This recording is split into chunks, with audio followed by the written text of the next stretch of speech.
Hi there, it's Dan here from EDEMO Electric Bikes. Just picking up another of the really quick repairs that you're going to have to do on your bikes. Most common thing you're going to see is you're going to get puncture on your tyre. So I've tried to create that with this wheel here just by letting all the air out.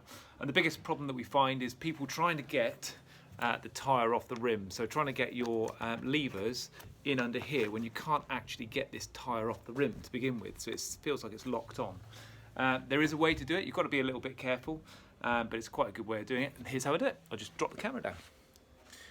So using a carpet or something soft, put the brake disc facing up and then put your tyre on the floor, and then if you get your foot and stand on the edge of the tyre, you'll find that you can just pinch it off the edge.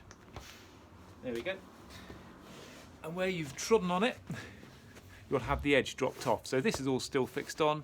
As you go round, the whole thing will then move off the edge of the rim, and then you'll be able to get your tyre lever, hook it underneath,